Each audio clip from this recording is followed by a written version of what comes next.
Hey there, wonderful viewers. Welcome back to Bible 365, your daily guide to diving deep into the timeless wisdom and profound teachings of the Holy Scriptures. We're grateful to have you join us again today. First off, we want to extend a huge thank you to each and every one of you for tuning in. Your support means the world to us. Remember, your thoughts, questions, and experiences are invaluable to us. So don't hesitate to drop a comment below and let us know your thoughts as we go along. This channel is all about building a community of like-minded individuals who share a passion for understanding the Bible. Now let's get ready for an insightful and inspiring session. And remember, if you're new here, be sure to hit that subscribe button and join our amazing community.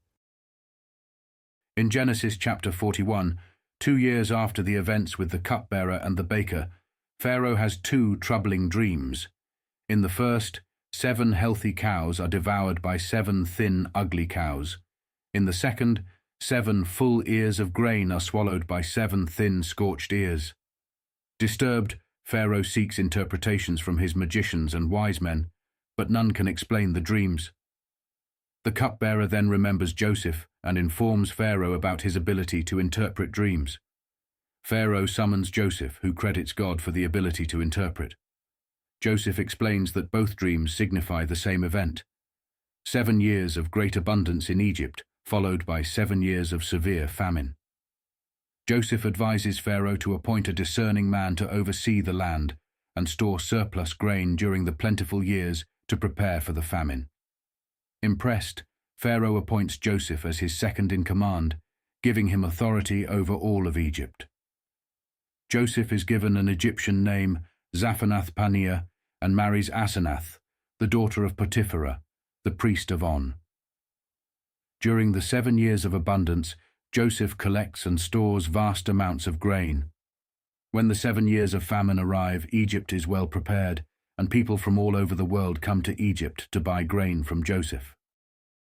After 2 years had passed, Pharaoh dreamed, and behold, he stood by the river. Behold, there came up out of the river 7 cattle, sleek and fat, and they fed in the marsh grass.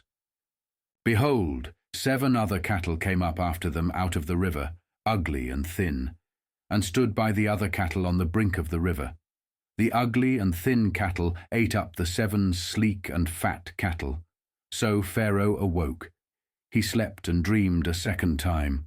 And behold, 7 heads of grain came up on one stalk, healthy and good. Behold, 7 heads of grain, thin and blasted with the east wind, sprung up after them. The thin heads of grain swallowed up the 7 healthy and full ears. Pharaoh awoke, and behold, it was a dream. In the morning his spirit was troubled, and he sent and called for all of Egypt's magicians and wise men. Pharaoh told them his dreams, but there was no one who could interpret them to Pharaoh.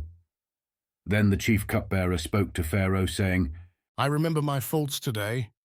Pharaoh was angry with his servants, and put me in custody in the house of the captain of the guard, me and the chief baker. We dreamed a dream in one night, I and he. We dreamed each man according to the interpretation of his dream. There was with us there a young man, a Hebrew, servant to the captain of the guard. And we told him, and he interpreted to us our dreams. He interpreted to each man according to his dream. As he interpreted to us, so it happened, and he restored me to my office, and he hanged him. Then Pharaoh sent and called Joseph, and they brought him hastily out of the dungeon. He shaved himself, changed his clothing, and came in to Pharaoh. Pharaoh said to Joseph, I have dreamed a dream, and there is no one who can interpret it. I have heard it said of you that when you hear a dream, you can interpret it. Joseph answered Pharaoh, saying, It isn't in me.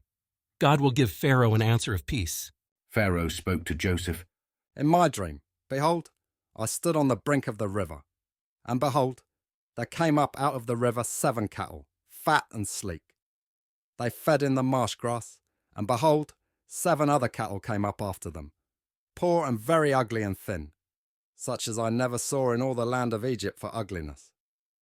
The thin and ugly cattle ate up the first 7 fat cattle, and when they had eaten them up, it couldn't be known that they had eaten them. But they were still ugly, as at the beginning. So I awoke. I saw in my dream, and behold, 7 heads of grain came up on one stalk, full and good. And behold, 7 heads of grain, withered, thin, and blasted with the east wind, sprung up after them. The thin heads of grain swallowed up the 7 good heads of grain. I told it to the magicians, but there was no one who could explain it to me. Joseph said to Pharaoh, The dream of Pharaoh is one. What God is about to do, he has declared to Pharaoh. The 7 good cattle are 7 years, and the 7 good heads of grain are 7 years. The dream is one. The 7 thin and ugly cattle that came up after them are 7 years, and also the 7 empty heads of grain blasted with the east wind. They will be 7 years of famine. That is the thing which I have spoken to Pharaoh. What God is about to do, he has shown to Pharaoh. Behold, there comes 7 years of great plenty throughout all the land of Egypt. There will arise after them 7 years of famine, and all the plenty will be forgotten in the land of Egypt. The famine will consume the land, and the plenty will not be known in the land by reason of that famine which follows, for it will be very grievous. The dream was doubled to Pharaoh, because the thing is established by God, and God will shortly bring it to pass. Now therefore let Pharaoh look for a discreet and wise man, and set him over the land of Egypt. Let Pharaoh do this, and let him appoint overseers over the land, and take up the 5th part of the land of Egypt's produce in the 7 plenteous years. Let them gather all the food of these good years that come, and store grain under the hand of Pharaoh for food in the cities, and let them keep it.